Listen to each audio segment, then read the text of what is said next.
Buenas tardes, chicos de primer año. Bienvenidos a una clase más de literatura y bueno, a una semana más de clases. Vamos avanzando cada vez más hacia la recta final del año escolar, donde vamos a ver coronados todos nuestros esfuerzos que hacemos día a día al conectarnos a las clases, al estudiar para los laboratorios y al dar lo mejor de sí en cada una de las clases. Así que yo le animo a que siga perseverando, ya falta poco para que lleguemos a ese día tan esperado, ¿verdad? El último día de clases y luego podamos descansar un poco para luego pues convertirse en segundo año y los que son secciones de general en la promo. Así que mucho ánimo en esta semana que recién inicia. Yo sé que pueden hacer las cosas súper bien, así que ese debe ser el espíritu, ¿verdad? Que predomine en cada día de clases. Para esta ocasión vamos a comenzar a hablar sobre el teatro del siglo XVIII y el objetivo para este tema es poder comparar cuál era el propósito del teatro en el siglo XVIII y cuál es el propósito del teatro en nuestros días actualmente. ¿Será el mismo? ¿En qué ha cambiado? ¿Por qué razones ha cambiado? Etcétera. Pero antes sabemos que tenemos que desarrollar nuestro contenido socioemocional y toda esta semana estaremos hablando sobre la toma de decisiones, algo que llevamos a cabo todos los días y que lo hacemos de forma inconsciente a veces. Por ejemplo, yo me levanto y decido qué voy a desayunar, qué ropa voy a vestir, en qué lugar de la casa me voy a colocar para conectarme a mis clases y así muchas más decisiones pequeñas que nosotros tomamos sin meditarlo mucho y quizás no reflexionamos que estamos tomando una decisión.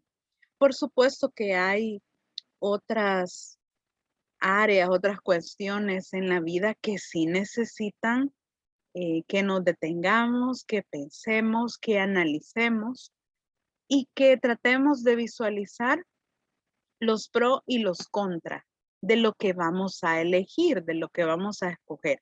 Porque una decisión es eso, ¿verdad? Elegir qué rumbo tomar, escoger por qué camino me voy a ir, diciéndolo de una forma metafórica, y así vamos a lograr nuestros objetivos. Por ejemplo, cuando ustedes estaban en noveno grado y tuvieron que decidir qué opción de bachillerato van a tomar, yo me imagino que fue algo meditado, que fue algo pensado, que no fue algo espontáneo. ¿Por qué? Porque desde aquí usted ya va formando su camino hacia la universidad, su camino hacia el futuro. Y yo creo que tuvieron que pensar, ¿verdad? Bueno, voy a estudiar un bachillerato general por estas y esas razones. O voy a estudiar un bachillerato técnico por estas y esas razones, cualquiera que sea el caso, ¿verdad? En los primeros años, yo imagino que así fue el proceso. Igual, cuando vaya a entrar a la universidad, va a tener que tomar otra decisión muy importante, la cual imagino que va a ser meditada, que va a ser analizada, que tal vez vamos a pedir algún consejo a nuestros padres o algún familiar que pueda ayudarnos, ¿verdad? En una decisión tan importante. Por acá le escribí un pensamiento al respecto, que es básicamente lo que le he dicho, que al día tomamos infinidad de decisiones sin darnos cuenta, pero hay otras que sí requieren de nuestra atención y de un proceso de análisis. Quisiera presentarles un video que encontré en YouTube que nos habla sobre la toma de decisiones, pero es un video animado. No puedo grabarlo porque como esta clase la tengo que subir también al canal de YouTube, no puedo tener algo que haya grabado, ¿verdad? De otro video. Entonces, para quienes vayan a ver esta clase después, les comparto el link en la guía y vamos a detener un momento la grabación para ver ese video y luego continuamos con el contenido del desarrollo de la guía.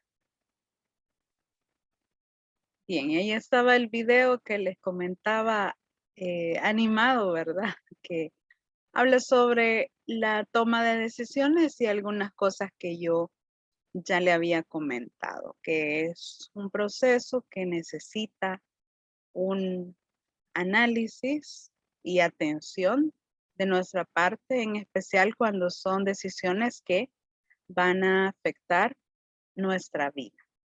Así que por ahí les dejaré la frase y el pensamiento para que puedan leerlo posteriormente. Comenzamos entonces con el desarrollo de la guía, que es el teatro del siglo XVIII. Espero que todavía recuerden la lectura de El sí de las niñas, porque es la obra que nos va a servir de apoyo para comprobar las características del siglo XVIII. A ver si es cierto que esa obra cumple con las características del siglo XVIII y cuál era su objetivo. Para empezar, podemos decir que en el siglo XVIII hubo una fuerte crítica al teatro barroco, al teatro del siglo XVII. Recordemos que el teatro barroco, el teatro de Lope de Vega más que todo, hizo una serie de cambios, una serie de innovaciones a las que se le llamó comedia nueva. Recordarán que eso lo estudiamos el periodo pasado y que entre esas innovaciones estuvo que se irrespetó o se quebrantaron las unidades dramáticas. Ese aspecto en el siglo XVIII fue muy criticado porque este teatro retoma esas unidades dramáticas del teatro clásico y creo que lo pudimos comprobar en el sí de las niñas. Por ejemplo, unidad de tiempo. ¿Cuánto duró la obra, la historia en general? ¿Cuánto dura? De la tarde o la noche de un día a la madrugada del siguiente día. Ni siquiera duró 24 horas, por ejemplo. Ahí comprobamos la unidad de tiempo. Unidad de lugar. Todo ocurrió en la posada de Alcalá de Henares. Aunque mencionaban que se iban a ir a Madrid, aunque mencionaban el convento en Guadalajara, solo era el recuerdo, una referencia a tiempos anteriores, pero realmente toda la historia o toda la acción ocurrió en un mismo lugar. Así que ahí podemos comprobar esta unidad y luego solamente la obra o la historia estaba basada en doña Francisca y don Diego y lo que doña Irene tramaba. Esa era la única historia que la obra presenta. Igual, podría hacer mención de don Carlos, por ejemplo, en un periodo anterior, pero solo era eso, un recuerdo. La trama principal era la que se llevó a cabo entre esos tres personajes. Así que ahí podemos comprobar también la unidad de acción. Por ese motivo, el teatro del siglo XVII en el siglo XVIII, además de criticado, recibió algunas prohibiciones. No podían llevarse a cabo o no podían representarse las obras de Lope de Vega y Calderón de la Barca, específicamente. ¿Por qué razón? Bueno, Lope de Vega ya le comenté, ¿verdad? Que todas las innovaciones que él hizo eran contrarias al teatro clásico. Y recordemos que el siglo XVIII, por ser un siglo muy académico, digamos, muy estricto en las formas, pues el de Lope de Vega queda totalmente relegado por salirse de lo permitido. Y el teatro de Calderón de la Barca, recordemos que él tenía autos sacramentales, un teatro con una inclinación religiosa, con muchos símbolos, con muchas cuestiones subjetivas, con mucha alegoría, y todo eso, recordemos que en el siglo XVIII no era práctico, ¿verdad? Porque ellos utilizaban la razón, eh, daban más importancia a lo objetivo que a lo subjetivo, y por esa razón el teatro de Calderón de la Barca, específicamente autos sacramentales, estaban estrictamente prohibidos. Además, decían que ese teatro no cumplía con las normas estéticas, no cumplía con las normas morales, porque, por ejemplo, obras de Lope de Vega que hablaban de cuestiones de enredos amorosos, defensa del honor, defensa de la honra, eso no era práctico en el siglo XVIII. Cuestiones amorosas, cuestiones de honor por motivos subjetivos, eso no era práctico. Entonces, también había una crítica a la moral del teatro del siglo XVII. Además, recordemos el despotismo ilustrado y su frase, todo para el pueblo, pero sin el pueblo. En el siglo XVIII, el teatro fue importante. Es más, fue un medio de cultura, de educación para las personas. Y por esto, el Estado intervino dando, digamos, permisos, aprobando qué tipo de obras se podían representar y qué tipo de obras estaban prohibidas. ¿En qué se basaban ellos? En lo que querían conseguir. Y más que todo, se supone que querían cultivar la verdad y la virtud. Entonces, todo el teatro del siglo XVIII estuvo supervisado, digamos, por el Estado para que en ningún momento se fuera a presentar alguna obra contraria a lo que ellos quisieran conseguir. Partiendo de esa idea, tenemos que durante el siglo XVIII se crea un movimiento de reforma en los teatros de Madrid, específicamente con el objetivo de supervisar constantemente, recomendar qué obras podían darse, prohibir las obras que no se podían representar. Es decir, que realmente no había libertad para ni para representar obras, ni yo elegir, ¿verdad? ¿Qué obras quiero ir a ver?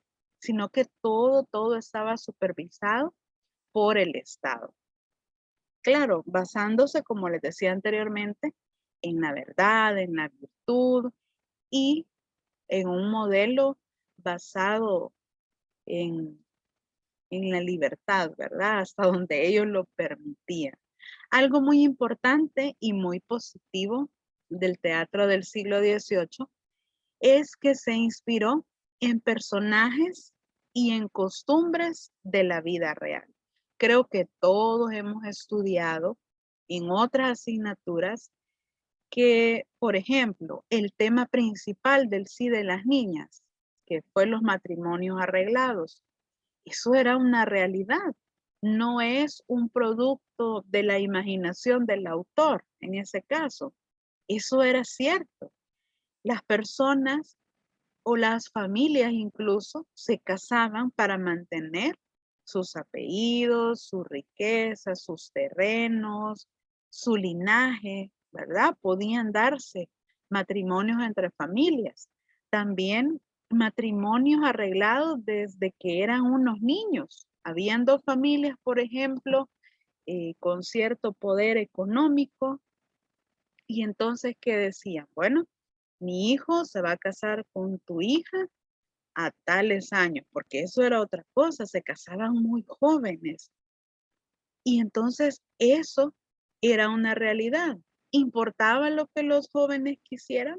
No, no importaba. Importaba el arreglo que sus padres hayan hecho. Recordemos, sí, ¿verdad? El fin era bueno porque lo que querían era mantener, ¿verdad? Cierta posición, cierto estatus. Eso justificaba que no tomaran en cuenta lo que los jóvenes querían, creo que no. Y en la actualidad, por ejemplo, este tema ya no se da así, un matrimonio arreglado por los papás. Creería yo que no, ¿verdad? Al menos yo no me he dado cuenta. Sí pueden haber matrimonios arreglados, pero ya, digamos, por decisión propia, por interés propio. E incluso actualmente ya no es solo el hombre el que era de una avanzada edad. Ahora puede ser a la inversa, ¿verdad? Puede ser la mujer de una avanzada edad con un joven, porque hay un interés económico de por medio, por ejemplo. Tenemos otras realidades en nuestro país que un interés puede ser conseguir una nacionalidad. Creo que para nadie es un secreto, ¿verdad? Que hay matrimonios arreglados con el fin de conseguir una nacionalidad. Entonces, en alguna de las claves de los laboratorios yo les preguntaba, ¿usted cree que actualmente este tema se sigue desarrollando? Y en lo personal, como les repito, creo que no se da así como la obra lo presenta, porque socialmente hemos avanzado mucho, ¿verdad? Ya los padres no ejercen ese, ese dominio y ese control total como lo hacía doña Irene. Ahora los padres lo que hacen es lo que recomendaba don Diego, aconsejar, instruir, hablar, ¿verdad? Con los hijos, pero no imponerse. Y sí creo, como les mencionaba, que hay matrimonios arreglados, pero ya por otras razones, por otras realidades que para nadie es un secreto, ¿verdad? En nuestra sociedad. Así que creo que eso es algo muy importante, que esta obra específica abordaba realidades que, según el punto de vista de Leandro Fernández de Moratín, debían cambiar. Porque si ustedes recuerdan, el personaje de don Diego no siguió estrictamente el canon de la clase a la que él pertenecía, porque él cuando se da cuenta que su sobrino y doña Francisca están enamorados, ¿qué hace? No se impone, ¿verdad? No dice, bueno, ya está comprometida conmigo, su madre arregló el matrimonio, vamos a casarnos. No hace eso, sino que representa la razón, analiza, visualiza el futuro, que Francisca iba a ser una joven frustrada y que posiblemente nunca iba a tener afecto por él. Entonces, ¿qué hace? Analiza y piensa, bueno, mejor dejo a estos jóvenes, ¿verdad? Que eh, pues realicen su sueño de formar una familia y él les dice que se va a conformar con que ellos tengan muchos niños, ¿verdad? Para que llenen la casa de felicidad. Eso es una de las finalidades del teatro del siglo XVIII. Querer ser un vehículo de instrucción, enseñar ciertas conductas sociales que la gente practicaba, pero que realmente debían cambiar. Por eso, este autor es muy importante y, y todavía se estudia porque tuvo esa visión de mostrar ideales que debían cambiar, cosas que en su época se llevaban a cabo, pero que no consideraba correctas. ¿Qué características podemos encontrar del teatro de Moratín? Bueno, en primer lugar, sus diálogos son en prosa, porque el objetivo es reproducir el habla de las personas tal cual. Si recordamos algún diálogo, por ejemplo, del teatro del siglo XVII, están en verso. De los que leímos, por ejemplo, eh, La vida es sueño, El gran teatro del mundo, eran diálogos en verso. Y no es como las personas hablamos, ¿verdad? Nadie habla así en la vida real. Entonces, el teatro de Moratín tiene esa característica. Reproduce el habla de las personas, incluso con sus modismos, con sus formas de hablar, más que todo en las clases bajas, porque lo que se buscaba es que las personas se sintieran identificadas. También, bueno, ya me había adelantado hablándoles de la intención didáctica y más que todo en esta costumbre que tenían en la época de que los padres arreglaban los matrimonios sin importar lo que los jóvenes quisieran, ¿verdad? Ahí podemos ver alguna señal del despotismo ilustrado. Tal vez el objetivo de los papás era bueno, asegurar el futuro de su hija, por ejemplo, en el caso de Irene, pero jamás le preguntó si ella estaba de acuerdo, si ella quería o no quería, ¿verdad? Incluso hay una escena donde don Diego se molesta y se lo voy a parafrasear, le dice que a Irene que por favor ya guarde silencio, que deje hablar a Francisca, porque es con ella quien se va a casar, Diego, ¿verdad?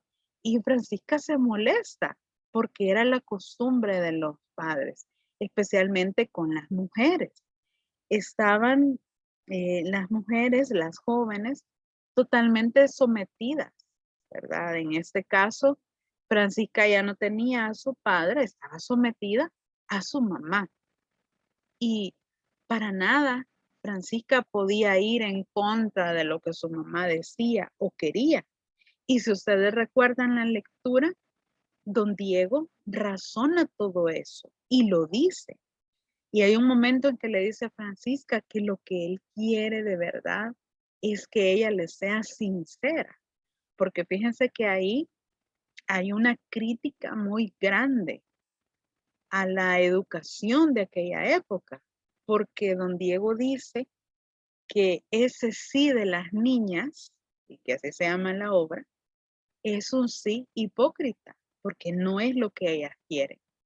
Y que qué irónico que se le llame buena educación a mentir, a engañar, a ser falsas. Porque en el caso de Francisca, por ejemplo, ¿cuántas veces don Diego no le preguntó qué le pasaba, qué pensaba, y ella nunca le decía por eh, el dominio de su mamá, porque ella no tenía esa libertad. Entonces, aquí vamos a la siguiente característica que dice que los personajes son de clase media, pero no seguían el código de honor, como les decía hace un rato. Don Diego no sostuvo la postura de hacer cumplir su voluntad, sino que él razona y muy contrario a lo que fuera la actitud de la época, él decide permitir que los jóvenes se casen. ¿Por qué? Porque él iba a ser un personaje diferente, iba a tratar de comenzar, digamos, a hacer un cambio social, porque recordemos que el teatro del siglo XVIII era didáctico, era práctico. Entonces, Moratín fue uno de los impulsadores, digamos, de este cambio en la sociedad y por esa razón tomamos esta obra como el modelo para apegar las características del teatro del siglo XVIII a esta obra. En la guía, vamos a tratar de presentarle la guía, que es la semana número 5. Por aquí está. Aquí. Esta es la guía. Vamos a avanzar hacia los recursos complementarios. Aquí están, recursos complementarios. Tenemos dos paginitas. Es el acto 3, escena 8. Aquí tenemos a don Diego y doña Francisca que están hablando sobre algunas cuestiones del matrimonio con Francisca. Tenemos la segunda página y al final hay unas preguntas. La segunda parte de la clase la vamos a dedicar a esto, a leer estas dos páginas y a contestar los literales que están al final en su cuaderno. Es necesario que cada quien busque la guía, ya que lo vamos a hacer de forma individual y no todos leemos al mismo ritmo. Entonces, sí es necesario que cada quien busque su guía. Semana 5 es la última que está cargada y se vaya hasta el final. Recursos complementarios. Que lea las dos páginas de nuevo. Yo sé que ya leyó la obra, pero hay que leer de nuevo para poder contestar las preguntas que están al final. No sé si alguien tiene alguna duda o algún comentario al respecto o de la obra o de lo que vamos a hacer en este momento. Bien, si no hay preguntas ni comentarios, entonces nos quedamos trabajando en esto, leer las dos páginas del acto 3, escena 8 y contestando las preguntas que están al final de la lectura. Trabajamos en eso para terminar la clase del día de ahora. Entonces, nos quedamos aquí trabajando en esta guía. Muchas gracias por su atención y cualquier cosa que necesiten, aquí estoy. Muchas gracias.